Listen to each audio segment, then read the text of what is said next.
அனைவருக்கும் வணக்கம். நான் உங்கள் சதீஷ்குமார் குருசாமி. இன்றைய காணொலியில் என்ன பார்க்க போறோம் அப்படின்னா, போலி பத்திரங்கள், அந்த மோசடி பத்திரங்கள் வாரிசுதாரர்களை மறைச்சோ இல்லை வேற ஒரு போலியான ஒரு பட்டாவை உருவாக்கியோ ஒரு போலி ஆவணம் பதிவு செய்யப்பட்டு இருப்பின் அந்த போலி ஆவணத்தை எவ்வாறு விசாரணை செய்து குற்றவியல் நடவடிக்கை எடுக்கணும் அப்படின்னு சொல்லி பதிவு சட்டம் 1908 பிரிவு 68 உட்பிரிவு 2 படி மாவட்ட பதிவாளருக்கு நம்ம புகார் மனு அனுப்பி விசாரணை பண்ண சொல்லி கோரணும் அப்படின்னு சொல்லி ஏற்கனவே காணொலியாக பதிவு செஞ்சோம். இதை பார்த்துட்டு பல நபர்கள் நம்மளை தொடர்பு கொண்டு கேட்டாங்க, சார் இந்த மாதிரி சொல்லிட்டீங்க, போலி பத்திரம் சொல்லி மாவட்ட பதிவாளருக்கு நம்ம புகார் மனு கொடுக்குறோம், ஆனால் இந்த பத்திரப்பதிவு நடந்த உடனேயே பட்டா மாறுதலுக்கு போகிறாங்க, இந்த பட்டா மாறுதலை நம்மளால் தடுத்து நிறுத்த முடியுமா? அவங்க பட்டா மாறுதல் நடந்துருச்சு அப்படின்னா அவங்க என்ன பண்ணுறாங்க, பட்டா எம்பேரில் இருக்க பத்திரம் எம்பேரில் இருக்குன்னு சொல்லி அனுபவத்திற்கு வந்துடுறாங்க. இவங்க அடுத்தடுத்து அந்த நிலத்தை விற்பனை செய்வதற்கு அடுத்தடுத்த கட்டத்தை நோக்கி நகர்றாங்க அப்படின்னு சொல்லியிருந்தாங்க. நம்ம உடனே என்ன பண்ணோம், அப்போ அடுத்த கட்ட நகர்வை நோக்கி போகக்கூடாது அப்படிங்கிறதுக்காக அந்த பத்திரத்தை இனி வேற ஒரு பதிவு செய்யக்கூடாது அந்த நிலத்தை அப்படின்னு சொல்லி நம்ம ஒரு தடங்கல் மனு எப்படி கொடுக்கணும்னு சொல்லியிருந்தோம். அந்த தடங்கல் மனு எப்படி பதிவு செய்யணும்னு சொல்லி நம்ம அந்த மனுவை எழுதி நம்மளுடைய காணொலி கீழேயே டிஸ்கிரிப்ஷனில் கொடுத்துருந்தோம். அதையும் பார்த்துட்டு நிறைய நபர்கள் கேட்டாங்க, அப்போ இது மாதிரி தடங்கல் மனு கொடுக்கலாம்னு சொல்கிறீங்க, அப்போ வருவாய்த்துறைக்கு பட்டா மாறுதல் செய்யக்கூடாதுன்னு சொல்லி ஆட்சேபனை மனு கொடுக்கறதுக்கு வாய்ப்புகள் இருக்கா? வருவாய்த்துறையில் பட்டா மாறுதலை நிறுத்திட்டாலே நமக்கு பத்திரம் மட்டும்தான் போலியாக இருக்கும். அப்போ பத்திரம் போலியாக இருக்குன்னா எளிதாக நம்ம வழக்கில் ஜெயிச்சிடலாம், நம்மளுடைய நிலத்தை மீட்டெடுத்துடலாம். மோசடி பத்திரம் என்று சொல்லக்கூடிய போலி பத்திரம் நம்மளால் நிரூபிப்பதற்கு ஏதுவாக இருக்கும். அப்போ இந்த வருவாய்த்துறையில் ஒரு மனு தாக்கல் செய்யணும். இதை எப்படி தாக்கல் செய்யணும் கேட்டதுக்கு இணங்க இந்த மனுவை நம்ம எழுதியிருக்கோம். எழுதி அதை இன்றைக்கு நம்ம சொல்ல போகிறோம், எப்படி எழுதணும், என்னென்ன சரத்துகளை உள்ளே கொண்டு வரணும், இதில் இந்திய அரசியலமைப்பு சாசனத்தின்படி எப்படி நீங்கள் எழுதணும், அடுத்தபடியாக இந்த பட்டாவை மாற்றம் செய்யக்கூடாது அப்படின்னு சொல்லி ஆட்சேபனை தெரிவிப்பதற்காகவே பட்டா தமிழ்நாடு பட்டா பதிவு புத்தக சட்டம் 1983 பிரிவு 11 தெளிவாக சொல்லப்பட்டிருக்கு. சரி, பட்டா ஒரு சட்டம் வந்தால் அதை வழிமொழிவதற்காக அதை பின்பற்றுவதற்காக ஒரு விதிகள் வரும். அப்போ இந்த பட்டா பதிவு புத்தக சட்டம் 1983 இருக்கு. இந்த சட்டம் எப்படி செயல்பட வேண்டும் என்பதற்காக ஒரு விதிகள் வகுக்கப்பட்டிருக்கு. அதான் தமிழ்நாடு பட்டா விவரக்குறிப்பு விதிகள் 1987. இப்போ இந்த 87 மற்றும் 83 நம்ம மேற்கோள் காட்டி தான் இந்த மனுவை நம்ம எழுத போகிறோம். அப்போ ஃபஸ்ட்டு என்ன பண்ணுறோம் அப்படின்னா, இப்போ நான் உதாரணமாக நான் எழுதியிருக்கிற மனுவை உங்களுக்கு நான் சொல்கிறேன். ஒரு 3-4 ஒருவருடைய தகப்பனாருக்கு 4 வாரிசுதாரர்கள் இருக்கிறாங்க. அதில் 3 பெண் குழந்தைகள், ஒரு ஆண் வாரிசு இருக்கிறாரு. ஆண் வாரிசு என்ன பண்ணுறாரு, அந்த பெண் குழந்தைகளை மறைத்து, அதாவது தன்னுடைய உடன் பிறந்த சகோதரிகளை மறைத்து ஒரு போலியான மோசடியான பத்திரம், அதாவது இறப்பு சான்றிதழ் மற்றும் வாரிசு சான்றிதழ் இல்லாமல் தனது மகனுக்கு குடும்ப ஏற்பாட்டு ஆவணமாக எழுதுறாரு. இந்த குடும்ப ஏற்பாட்டு ஆவணத்தை நம்ம ரத்துக்கு போகும்போது அவங்க என்ன சொல்றாங்க அப்படின்னா, இப்போ இந்த 77ஏங்கிற சட்டம் கிடையாது அப்படின்னு சொல்லி நம்மகிட்ட ஒரு அறிக்கை கொடுக்குறாங்க. அப்போ 77ஏ தானே கிடையாது, 68 உட்பிரிவு 2 இருக்குல்ல, அதன்படி விசாரணை செய்து 83 படி குற்றவியல் நடவடிக்கை எடுங்கன்னு நம்ம போகிறோம். அப்போ அவங்க என்ன சொல்றாங்க, நீங்கள் தான் வாரிசுதாரர் என்பதற்கான வாரிசு உரிமை சான்றிதழை கொடுங்க அப்படிங்கிறாங்க. நம்ம அந்த வாரிசு உரிமை சான்றிதழ் வாங்கக்குள்ளேயே அவங்க என்ன பண்ணுறாங்கன்னா, அந்த சொத்துல ஒரு பகுதியை வேற ஒருத்தருக்கு விற்கிறாங்க. அப்போ அந்த வித்த உடனே நம்ம என்ன சொல்றோம், திரும்ப அப்ஜெக்ஷன் தெரிவிக்கிறோம். வாரிசு சான்றிதழ் மிக முக்கியமாக ஒன்றா இருக்கு. அந்த சொத்தின் அந்த நிலத்தின் உரிமையாளர் யாருக்கோ அவருக்கு நாங்கள் வாரிசு என்பதை நிரூபிப்பதற்காக அந்த வாரிசு சான்றிதழ் மிக முக்கியமாக ஒரு பங்கு வகிக்க. அப்போ அந்த வாரிசு சான்றிதழ் நம்ம வாங்கிடுறோம். வாங்கின உடனே என்ன பண்ணுறோம், நம்ம போய் தடங்கல் மனு கொடுத்துருந்தோம். இது மாதிரி இனி வரும் காலங்களில் இது சம்பந்தமாக நீங்கள் எந்த விதமான ஆவணப்பதிவும் நீங்கள் பண்ணக்கூடாது, இந்த சொத்தின் உரிமையாளர் நாங்கள் இருக்கிறோம், எங்களுக்கு தெரியாமல் இந்த ஆவணப்பதிவு நடக்குது அப்படின்னு சொல்லி நம்ம கொடுத்துருந்தோம். அதையும் நம்ம பதிவு செஞ்சிருந்தோம். பதிவு செஞ்ச உடனே நம்ம என்ன பண்ணுறோம் அப்படின்னா, பட்டா மாறுதல் நடக்கக்கூடாது. அப்படி மாறுதல் இல்லாமல் பட்டா மாறுதல் இல்லாமல் இருந்தால் தான் அந்த நிலத்தை வாங்கியவங்க நம்மளை தொடர்பு கொள்வாங்க. நீங்கள் எப்படி வாரிசாக வரீங்க அப்படின்னு கேட்கும்போது நம்ம சொல்லலாம், இந்த சொத்து எங்களுடைய தகப்பனாருடையது, நாங்கள்லாம் வாரிசாக இருக்கோம், நீங்கள் தவறான ஒரு நபர்கிட்ட மோசடி பத்திரத்தில் நீங்கள் இடத்த வாங்கியிருக்கிறீங்க அப்படின்னு சொல்லி நம்ம அவங்களுக்கு தெளிவாக புரிய வைக்க முடியும். அப்போ அவங்களுக்கு அந்த விஷயம் போகணும் அப்படின்னா பட்டா மாறுதல் நடக்கக்கூடாது. அப்ப பட்டா மாறுதல் நடக்காம இருப்பதற்கு நம்ம என்ன செய்யணும் அப்படின்னா, நம்ம இந்த எழுதிய மனுவில் என்ன சொல்லியிருக்கோம்னா, இந்த தூத்துக்குடி மாவட்டம் ஒட்டப்பிடாரம் தாலுகா அந்த வட்டாட்சியர் அலுவலகத்துக்கு நம்ம ஒரு மனு எழுதுறோம். அந்த மனு எதன் கீழே எழுதுறோம் அப்படின்னா, தமிழ்நாடு பட்டா பதிவு புத்தக சட்டம் 1983 பிரிவு 11 மற்றும் பட்டா விவரக்குறிப்பு விதிகள் 1987 விதி 13 கீழ் பட்டா மாற்றம் செய்து தரக்கூடாது என்று ஆட்சேபனை மனு. இதுதான் மனுவின் தலைப்பு. கட்டாயமாக இந்த சட்டப்பிரிவை மனுவின் தலைப்பாக குறிப்பிட்டு நீங்க எழுதுங்க. அது கீழே மனுதாரர்கள் யாரு அப்படின்னா, அந்த வாரிசுதாரர்கள் இருக்காங்க, பெண் வாரிசுதாரர்கள், அவர்கள் 3 பேரை குறிப்பிட்டிருக்கோம். எதிர்மனுதாரர்கள் யாருன்னு பார்த்தீங்கன்னா, அந்த போலியாக ஆவணப்பதிவு செஞ்சு வாரிசை விட்டுட்டு தன் மகனுக்கு ஆவணப்பதிவு செஞ்சு கொடுத்த அவருடைய மகன், அவர் என்ன பண்றாரு, சில இடங்களை வேற ஒருங்களுக்கு அப்படியே கைமாறுது. கிட்டத்தட்ட 3 பத்திரங்கள் மாற்றப்பட்டிருக்கு.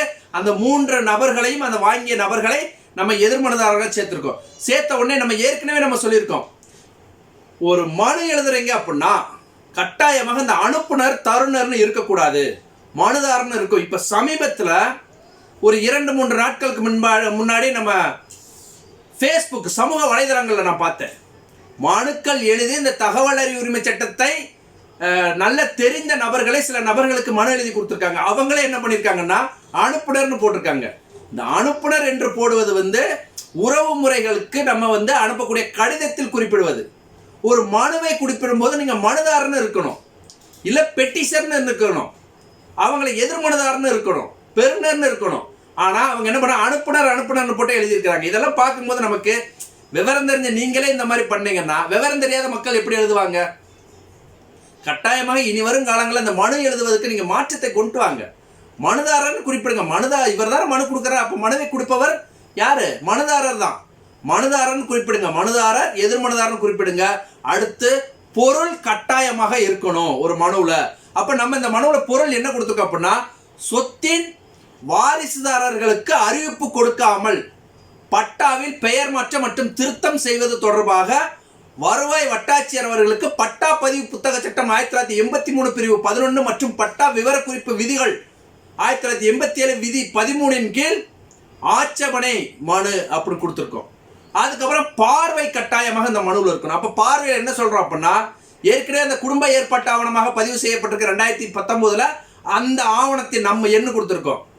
அதுக்கடுத்து கிரையம் மாறி கிரையம் வந்திருக்கு பார்த்தீங்கன்னா, அந்த கிரைய நம்பர்கள், அந்த ஆவண பதிவு எண்கள் எல்லாமே நம்ம கொடுத்துட்டு, 4வது என்ன சொல்றோம் அப்படின்னா, ஏற்கனவே 2022லயே நாங்க 25/8/2022 திருநெல்வேலி மாவட்ட பதிவாளருக்கு இது போலி பத்திரம், இதை நீங்க விசாரணை செய்ய சொல்லி ஒரு மனு கொடுத்துருக்கோம். அப்ப அவங்க வாரிசு சான்றிதழ் கேட்டாங்க. அதுக்கப்புறம் இப்ப வாரிசு சான்றிதழ் வாங்கிட்டு நாங்க என்ன பண்ணிருக்கோம் அப்படின்னா, இந்த 19/7/2025 அன்று பதிவு சட்டம் 1908 பிரிவு 68 உட்பிரிவு 2 மற்றும் 83 பிரிவின் கீழ் திருநெல்வேலி மாவட்ட பதிவாளர் அவர்களுக்கு உரிய நடவடிக்கை எடுக்க வேண்டி, விசாரணை செய்து உரிய நடவடிக்கை எடுக்க வேண்டி புகார் மனு கொடுத்திருக்கிறோம் அப்படிங்கிறத பார்வையில குறிப்பிட்டிருக்கோம். குறிப்பிட்டு வருவாய் வட்டாட்சியர் அவர்களுக்கு, இங்க நல்லா கவனிக்கிறீங்க, உயர்திரு வருவாய் வட்டாட்சியர் அவர்களுக்கு, மதிப்பிற்குரிய வருவாய் வட்டாட்சியர் அவர்களுக்கு, திரு வட்டாட்சியர் அவர்களுக்கு, திருமதி வட்டாட்சியர் கட்டாயமாக குறிப்பிடக்கூடாது.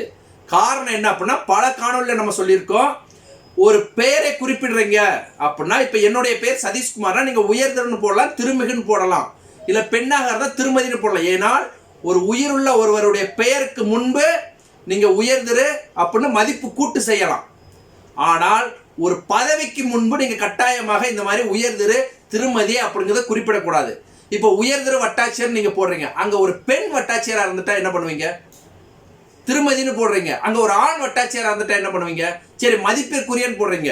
ஏங்க, பண்றது எல்லாமே அவங்க மக்களை அலக்களிக்கிறது, ரொம்ப ஒரு மோசமான ஒரு சூழ்நிலைக்கு மக்களை தள்ளுறாங்க. அவங்க கொடுக்கக்கூடிய புகார் மனு மீது விசாரணை நடத்தாம அந்த மக்களை அலக்களிக்காங்க. அவங்களுக்கு என்ன மரியாதை? பண்றது எல்லாமே மோசமான செயல். அதாவது பல வட்டாட்சியர்கள் நல்ல இது செய்யறாங்க, அவங்களை நம்ம எப்பவுமே சொல்றதில்ல. அவங்க நல்லது செஞ்சாங்கன்னா நல்லது செய்யறாங்கன்னு நம்ம சொல்றோம், பாராட்டவும் செய்யறோம். அவங்கள நல்லது செய்யாதவங்களை விமர்சனம் செய்யவும் செய்யறோம். அப்ப வட்டாட்சியர்னு போடுங்க. என்ன மரியாதை? நமக்காக வேலை செய்வதற்காக ஒரு பணிக்கு வந்த நபருக்கு என்ன ஒரு மரியாதை? மரியாதை மனசுல இருந்தா போதும். அதான் வட்டாட்சியர் அவர்களுக்குன்னு போட்டாச்சு. போட்டுட்டு ஒவ்வொரு புகார் மனுவை எப்பொழுதும் பேராவா எழுதுங்க. அப்ப முதல் பேராவில் நம்ம என்ன சொல்றோம் அப்படின்னா, நாங்கள் இந்த மேற்கண்ட முகவரியில் வசிக்கக்கூடிய நாங்கள் என்னுடைய தகப்பனாராகிய அந்த நபர் பெயரை குறிப்பிடுங்க. அவருக்கு நாங்கள் 4 வாரிசுதாரர்கள் முறையே. அந்த வாரிசுதாரர் யார் யார் 1 2 3 4 குறிப்பிடுங்க. குறிப்பிட்டுட்டு 2வது பேராவில் அந்த தூத்துக்குடி மாவட்டம் ஒட்டப்பிடாரம் தாலுகா அந்த அக்கநாயக்கம்பட்டி கிராமத்தில் அந்த 2 பட்டா எண் இருக்கு. அந்த பட்டா எண்ணை குறிப்பிட்டு அந்த சர்வே எண்ணை குறிப்பிட்டு இதுல மொத்தமாக 7 ஏக்கர் 15 சென்ட் இடம் இருக்கு. இது எல்லாமே ஆதியில என்னுடைய தகப்பனார் அவருடைய சுய சம்பாத்தியத்தில் வாங்கிய சொத்துக்கள் ஆகும் அப்படின்னு நம்ம குறிப்பிட்டுறோம். ஏன்னா நம்ம வருவாய் வட்டாட்சியருக்கும் கிராம நிர்வாக அலுவலருக்கு இதை நகலும் கொடுக்க போறோம். ஏன்னா பட்டா மாற்றங்கள் செய்யக்கூடாதுன்னு. அப்ப நம்ம முன்னாடி இருக்கக்கூடிய பட்டா எண்ணும் அதோடைய சர்வே எண்ணும் நம்ம தெளிவாக குறிப்பிடணும். இதை குறிப்பிடாம நீங்க மனு கொடுத்தீங்கன்னா அவங்க என்ன பண்ண முடியும்? ஒண்ணுமே பண்ண முடியாது. அதனால இதுல கவனமாக நீங்க எழுதுறோம். அதுக்கப்புறம் பாத்தீங்கன்னா இந்த சொத்தானது என்னுடைய தகப்பனாருக்குள்ளது. நாங்க எல்லாமே கல்யாணமாகி திருமணமாகி நாங்க செட்டில் ஆயிட்டோம். இந்த சம்பந்தமாக 2018 இருந்து என்னுடைய அண்ணன் அவர்கிட்ட வாரிசான மூத்த வாரிசான என்னோட அண்ணன்ட்ட நாங்க சொத்தை பிரிச்சு கொடு, கிட்டத்தட்ட 7 ஏக்கருக்கு மேல இருக்கு அப்படின்னு சொல்லி கேட்கிறோம். அவர் ஏதோ ஒண்ணு எங்கிட்ட சொல்லி மழுப்பிக்கிட்டே வராரு. சரி, இப்ப இவர் எதுக்காக இதை சொல்றாருனாங்க, அது சம்பந்தமாக சொத்து சம்பந்தமான ஆவணத்தை நாங்க தேடி எடுத்து பார்க்கல. இது சம்பந்தமா 2019 ஒரு குடும்ப ஏற்பாட்டு ஆவணமாக தனது மகனுக்கு எழுதி கொடுத்திருக்கிறாரு. இப்படி எழுதி கொடுத்தது மோசடி பத்திரம். இது சம்பந்தமாக நாங்க விசாரணை செய்வதற்காக நாங்க மாவட்ட பதிவாளருக்கு இந்த தேதியில பார்வையில கண்டபாரு ஒரு மனு கொடுத்திருக்கோம், புகார் மனு. இந்த புகார் மனு சம்பந்தமாக மாவட்ட பதிவாளர்கிட்ட விசாரணை நிலுவையில இருந்து வருது. இப்படி இருக்கும் நேரத்துல நீங்க இந்த பார்வையில கண்ட சொத்து சம்பந்தமாக இந்த ஆவணம் சம்பந்தமாக ஏதாவது உங்களுக்கு பட்டா மாற்றங்கள் சம்பந்தமாக விண்ணப்பங்கள் வந்தால் கட்டாயமாக நீங்க விண்ணப்பத்தை நிராகரிக்கணும்.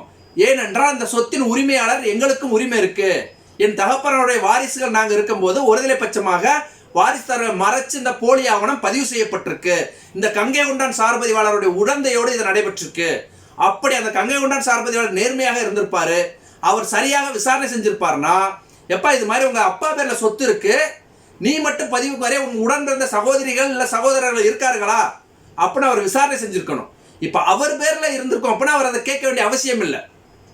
அப்ப அப்பா பேர்ல இருக்க சொத்தை ஒருத்தர் பதிவு செய்யறாரு மகனுக்கு அப்படின்னா கட்டாயமாக இதை அவர் கேட்டுக்கணும். கேட்காம அவர் பதிவு செஞ்சதுனால இந்த முறைகேட்டில் இதுல கட்டாயமாக அவருக்கு ஒரு பங்கு இருக்கு.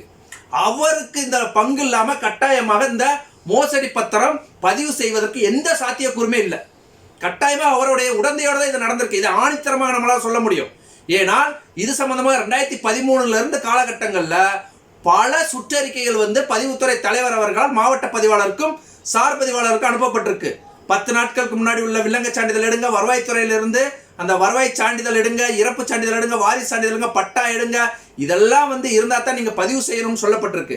முந்தைய ஆவணத்தை எல்லாம் வச்சுதான் நீங்க பதிவு செய்யணும். இது எதுவுமே இல்லாம பொதுவாக ஒரு ஆவணம் குடும்ப ஏற்பட்ட ஆவணம் பதிவு செய்யப்பட்டிருக்கு அப்படின்னா இந்த சார் பதிவாளர் துணை இல்லாம இது நடந்திருக்கிறதுக்கு சாத்தியமே 100% அவருடைய இந்த உடந்தையோட தான் இந்த போலி பத்திரம் பதிவு செய்யப்பட்டிருக்கு என்பதை நம்ம தீர்க்கமாக சொல்லலாம். சரி, இதெல்லாம் நம்ம சொல்லி முடிச்சுட்டு நம்ம எதுக்காக இந்த ஆட்சேபனை தெரிவிக்கிறோம், இந்த ஆட்சேபனை எந்த சட்டப்பிரிவின்கள் தெரிவிக்கணும்னு சொல்லப்பட்டிருக்கு அப்படின்னு இந்த ஆட்சேபனை எழுதணும்ல. அப்ப கீழே என்ன பண்றோம் அப்படின்னா ஆட்சேபனைக்கான காரணங்கள் எழுதுறோம். ஆட்சேபனைக்கான காரணங்கள் எழுதிட்டு முதல் பேரா ஒரு ஆட்சேபனையாக என்ன சொல்றோம் அப்படின்னா, பட்டா மாற்றம் செய்வதற்கு முன் நல்லா கேட்டுக்கோங்க, ஒரு ஆட்சேபனை எப்படி எழுதணும் அப்படின்னா, இதை பார்த்தா அந்த வட்டாட்சியரோ இல்ல கிராம நிர்வாக அலுவலரோ ஏதோ விவரம் தெரிஞ்சவன் இந்த மனுவை எழுதியிருக்கிறான், நம்ம கட்டாயமா இது சம்பந்தமாக பட்டா மாற்றம் செஞ்சோம் அப்படின்னா, இந்த மனு வந்ததுக்கு அப்புறம் மாற்றம் செஞ்சோம் அப்படின்னா நம்ம வில்லங்கத்துல மாட்டிக்கிருவோம், நாளைக்கு நம்ம வேலை போயிடும், நம்ம பிரச்சனையில மாட்டுவோம் அப்படின்னு அவருக்கு தோணணும். ஏனோ ஒரு அரை பக்கத்துல ஒரு பக்கத்துல எழுதி கொடுக்காதீங்க. நல்லா உட்கார்ந்து சிந்திச்சு நிறைய இது சம்பந்தமா இருக்கக்கூடிய சட்டத்திட்டங்களை பார்த்து அரசாணைகளை பார்த்து நீங்க மனுக்கள் எழுதுங்க. அப்ப இதுல ஆட்சேபனைக்கான காரணங்கள் நம்ம எதை சொல்றோம் அப்படின்னா, பட்டா மாற்றம் செய்வதற்கு முன் நிலத்தின் உரிமையாளர்களின் வாரிசுதாரரை எங்களுக்கு நீதிக்கு உட்பட்டு அறிவிப்பு கொடுக்கணும். நல்லா கேட்டுக்கோங்க, இந்த நிலத்தின் எங்க அப்பா பேர்ல இருக்கு, இதோட வாரிசுதாரர் நாங்க, எங்களுக்கு நீங்க ஒரு அறிவிப்பு கொடுங்க, இவர் பேர்ல பட்டா மாற்றம் செய்யலாம்னு சொல்லி அதுக்கு எங்களுக்கான வாய்ப்பு அளிங்க, எங்கள் தரப்பு வாதத்தை சொல்வதற்கு எடுத்து வைப்பதற்கு போதுமான அவகாசம் கொடுங்க. இப்படி கொடுக்காமல் நீங்க பட்டா மாற்றம் செஞ்சீங்க அப்படின்னா இது இந்திய அரசியலமைப்பு சாசனம் 1950 பிரிவு 14 மற்றும் 21 கூறப்பட்டுள்ள அடிப்படை உரிமைகளுக்கு எதிரானது. எங்களுக்கான அடிப்படை உரிமையை நீங்க மறுக்கிறீங்க, எங்க அடிப்படை உரிமையை நீங்க நிலைநாட்டாம நீங்களே ஒருதலை பட்சமாக பட்டா மாற்றம் செய்றீங்க அப்படிங்கிறது தான் ஃபர்ஸ்ட் பேராவில் சொல்லியிருக்கோம். சரி, ரெண்டாவது பேராவில் என்ன சொல்றோம் அப்படின்னா, வருவாய் நிலை ஆணையம் 31 இந்திய அரசியலமைப்பு சாசனம் 1950 உறுப்பு 375 படி தாசில்தார் பட்டா மாற்றம் செய்யணும், இதை பின்பற்றணும் சொல்றோம். அப்ப இந்த வருவாய் நிலை ஆணையம் இந்த standing order, revenue standing order 31 என்ன சொல்லுது அப்படின்னா, பட்டா மாற்றம் செய்யும் போது கட்டாயமாக ஆவணங்களை சரிபார்த்து அதோட வாரிசுதாரர் இருக்கிறாங்களா, இதுக்கு ஆட்சேபனை இது இருக்கான்னு சொல்லி நீங்க விசாரணை செஞ்சு புலத்தணிக்கை செஞ்சுதான் பட்டா மாற்றம் செய்யணும்னு சொல்லுது.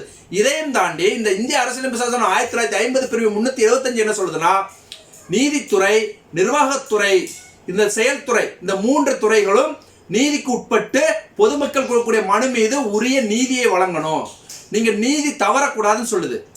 அப்ப இந்த வருவாய்த்துறை செயல்துறையாக நடுவராகவும் நீதித்துறை இருக்கக்கூடிய இந்த நடுவராகவும் இருக்காரு.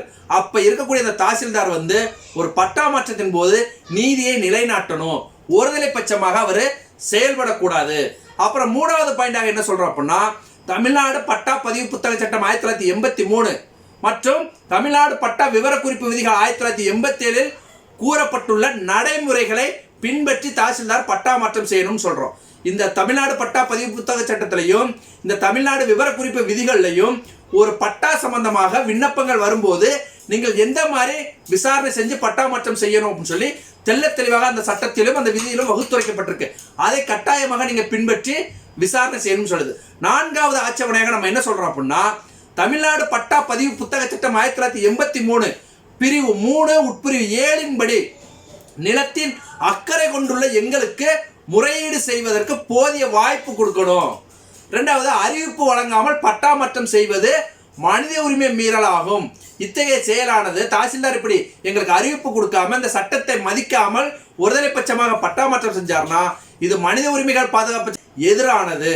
ஒரு மனிதனுக்கான உரிமையை நீங்க அடிப்படை உரிமையை பறிக்கிறீங்க அப்படின்னு நம்ம சொல்றோம். ஐந்தாவது ஆட்சேபனையாக என்ன சொல்றோம் அப்படின்னா, தமிழ்நாடு பட்டா பதிவு புத்தக சட்டம் 1983 பிரிவு 7 படி அதில் வகுத்துரைக்கப்பட்ட நடைமுறைகளை பின்பற்றணும். பிரிவு 7 தெல்ல தெளிவாக சொல்லுது, ஒரு விண்ணப்பத்தின் போது அந்த தாசில்தார் பட்டா மாற்றம் செய்யக்கூடிய நபர் எப்படி அதை பட்டா மாற்றம் செய்யணும், எப்படி விசாரணை செய்யணும், என்ன செய்யணும், எந்த மாதிரி நடைமுறைகளை கடைபிடிக்கணும் அப்படின்னு சொல்லி இந்த சட்டத்துல பிரிவு 7 தெல்ல தெளிவாக சொல்லப்பட்டிருக்கு.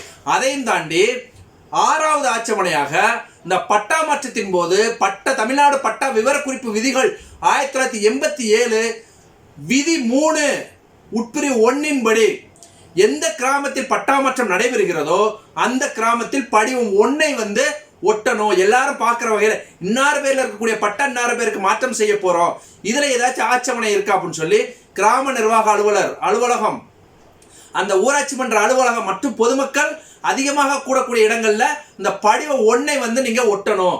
இப்படி நீங்க படிவம் 1 கொடுக்காம நீங்க பட்டா மாற்றம் செய்யக்கூடாது. அப்படி 1 கொடுத்தீங்க அப்படின்னா எங்களுக்கு தெரிய வரும் பட்சத்தில் நாங்க நேரடியாக உங்கள்கிட்ட ஆட்சேபனை தெரிவிப்பதற்கு ஏதுவாக இருக்கும் அப்படின்னு சொல்றோம். சரி, அப்புறம் 7வது ஆட்சேபனையாக என்ன சொல்றோம் அப்படின்னா, தமிழ்நாடு பட்டா விவரக்குறிப்பு விதிகள் 1987 விதி 4 உட்பிரிவு 2 படி பட்டா மாற்றம் செய்ய வேண்டிய விண்ணப்பம் உங்ககிட்ட வருது அப்படின்னா அதுல ஏற்கனவே அந்த முந்தைய பட்டா இருக்கு பாத்தீங்களா, ஏற்கனவே ஒருத்தர் பேர்ல பட்டா இருக்குல்ல, அந்த பட்டாவுக்கு வாரிசுதாரர் இருக்காங்களா, இவங்க யாரு என்னன்னு சொல்லி அவங்களுக்கு நீங்க தகவல் கொடுக்கணும். அப்படி தகவல் கொடுத்து அந்த தகவலின் அடிப்படையில தாசில்தார் அந்த நிலத்தின் அந்த அக்கறையுள்ள இல்ல நிலத்தின் மீது அந்த யார் உரிமையாளரோ அவங்களுக்கோ இல்ல வாரிசுதாரர்களுக்கோ நீங்க படிவம் 4 அறிவிப்பு கொடுக்கணும். இது மாதிரி இந்த நிலத்துல உங்க அப்பா பேர்ல இருக்கு, இது பட்டா மாறுதலுக்கு வந்திருக்கு, இது மாதிரி இந்த பட்டா மாற்றத்தை நாங்க செய்ய போறோம், இது சம்பந்தமா உங்களுக்கு ஆட்சேபனை எது இருக்கா அப்படின்னு சொல்லி படிவம் 4 சம்பந்தப்பட்ட நபர்களுக்கு கொடுக்கணும். சரி, இது மாதிரி பத்திரப்பதிவு பண்ணவங்க உங்களோட பட்டா மாற்றத்துக்கு வந்தாங்கன்னா நாங்கெல்லாம் வாரிசுதாரர், அதனால எங்களுக்கு படிவம் 4 கொடுக்காம நீங்க பட்டா மாற்றம் செய்யக்கூடாதுன்னு சொல்லி நம்ம 7வது ஆட்சேபனையாக சொல்லியிருக்கோம். சரி, 8வது ஆட்சேபனையாக என்ன சொல்றோம் அப்படின்னா, ஒரு பட்டா மாற்றம் செய்வதற்கு ஃபர்ஸ்ட் பரிந்துரை செய்ய வேண்டிய அலுவலர் யாருன்னு பாத்தீங்கன்னா கிராம நிர்வாக அலுவலர். அப்ப கிராம நிர்வாக அலுவலர், அந்த கிராம விஓ என்று சொல்லக்கூடிய கிராம நிர்வாக அலுவலர் பட்டா மாற்றத்துக்கு பரிந்துரை செய்யும் போது அவர் எதை கடைபிடிக்கணும் அப்படின்னா, கிராம நிர்வாக நடைமுறை நூல்னு ஒரு நூல் இருக்கு. அப்ப அந்த கிராம நிர்வாக அலுவலர் பட்டா மாற்றத்தின் போது கிராம நிர்வாக நடைமுறை நூல் கூறப்பட்டுள்ள வழிமுறைகளையும் நடைமுறைகளையும் மீறி சட்டவிரோதமாக நீங்க பட்டா மாற்றத்துக்கு பரிந்துரை செய்யக்கூடாது. அப்படி பரிந்துரை செய்தீங்கன்னா நீங்க இந்த கிராம நிர்வாக நடைமுறை நூலுக்கு எதிராக செயல்படுறீங்க, சட்டவிரோதமாக செயல்படுறீங்க. இத்தகைய செயலானது இந்திய இறையாண்மைக்கு எதிரானது அப்படின்னு நம்ம குறிப்பிடுறோம். சரி, இதெல்லாம் சொல்லிட்டு கீழே பிரேயர் எழுதுறோம். எப்பவுமே நம்ம சொல்லுவோம், ஒரு மனுவுல மேல தலைப்பு இருக்கணும்.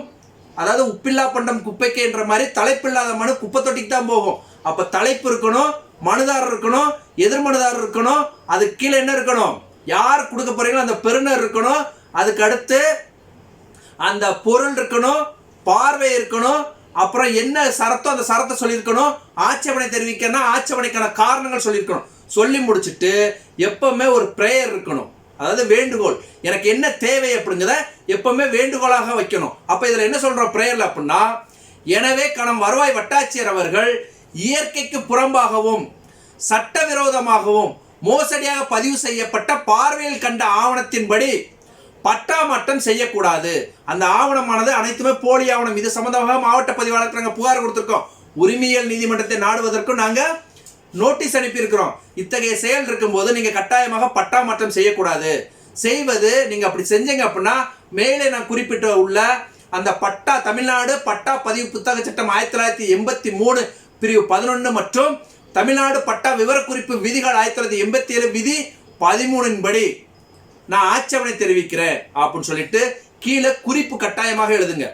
ஏன்னா எல்லாமே நம்ம இணைச்சு அனுப்ப முடியாது மனுவில். அப்போ குறிப்புல இந்த புகார் மனு சம்பந்தமாக நீங்க என்னை விசாரணைக்கு அழைத்தால் நேரடி விசாரணைக்கு உட்படுத்தும் போது அனைத்து ஆவணங்களையும் நான் உங்கள் முன்னிலை சமர்ப்பிக்க தயாராக இருக்கிறேன் அப்படின்னு போட்டுட்டு நாள் போடுங்க, இடம் போடுங்க, போட்டு எக்கார்ந்து கொண்டு இப்படிக்குன்னு போடாதுங்க. சில பேர் எழுதுறீங்க, இப்படிக்கு தங்கள் உண்மையா இருந்தா உண்மையா இல்லாட்டினா என்ன, தங்கள் உண்மை இல்லை, நீங்க உண்மையா இருந்தா அவர் உங்களுக்கு உண்மையா இருப்பாரா? இப்படிக்கு அப்படின்னு போடக்கூடாது, மனுதாரர் அப்படின்னு போடுங்க. போட்டுட்டு எத்தனை மனுதாரர் இருக்கு அத்தனை மனுதாரர் போடுங்க. போட்டுட்டு இதை கிராம நிர்வாக அலுவலருக்கு ஒரு நகலாக அனுப்புங்க. அந்த கிராம நிர்வாக அலுவலர் எந்த அலுவலகமோ அதை போட்டுட்டு ஒரு நகல் அவங்களுக்கு அனுப்புங்க. கட்டாயமாக இப்படி நீங்க ஒரு மனு அனுப்பும் பட்சத்துல அந்த பட்டா மாறுதல் நடக்காது. இந்த பட்டா மாறுதல் நடந்து இந்த மோசடி பத்திரத்துக்கு மட்டும்தான் நான் கொடுக்கணுமா அப்படின்னா அப்படியெல்லாம் கிடையாது. உங்களுடைய இடத்தை வேற ஒருத்தர் ஆக்கிரமிப்பு பண்ணியிருக்கிறாரு, அவர் பட்டா வாங்க முயற்சி செய்யறாரு அப்படின்னாலும் கட்டாயமாக இந்த ஆட்சேபனை மனு கொடுக்கலாம். இந்த மனுவை உங்களுக்கு ஏற்ற மாதிரி நீங்க மாத்திக்கிட்டு நீங்க அப்படியே அனுப்பலாம். இதுதான் நம்ம எப்பவுமே என்ன சொல்லுவோம், ஒரு மனுவை எழுதும் போது ஒரு நல்ல கால அவகாசம் எடுத்துக்கோங்க. அரை நாள் ஒரு நாள்ல எழுதாதுங்க. உட்கார்ந்து 2 நாள் 3 நாள் கால அவகாசம் எடுத்து ஒரு மனுவை தயார் செய்யுங்க. அந்த மனுவை படிச்சு பார்த்தா அவங்களுக்கு புரியணும். நீங்க எழுதக்கூடிய மனு உங்களுக்கு புரியக்கூடாது. நீங்க யாருக்கு எழுதுறீங்க, அடுத்தவங்க படிக்கிறதுக்காக. அப்ப நீங்க எழுதிட்டு வேற ஒரு நபருக்கு கொடுத்து இதை படிச்சு பார்க்க சொல்லுங்க. அவர் படிச்சு பார்த்து சூப்பரா எழுதிருக்கீங்க சொல்லிட்டா உங்களுக்கு அந்த மனு புரிஞ்சிச்சுன்னு அர்த்தம். அவருக்கு அவர் உங்க மேலே எங்கேயும் பார்த்தாருன்னா அப்ப நம்ம எழுதுன மனு அவருக்கு புரியலன்னு அர்த்தம். ஆகையால் நீங்க எழுதக்கூடிய மனு உங்களுக்கு புரியக்கூடாது. நீங்க எழுதக்கூடிய மனு மற்றவர்களுக்கு புரியணும். அப்படி புரியுற மாதிரி மனு எழுத கொடுங்க. மீண்டும் இதுபோல் ஒரு சட்டம் சார்ந்த காணொலியில் சந்திப்போம். நான் உங்கள் சதீஷ்குமார் குருசாமி. நன்றி.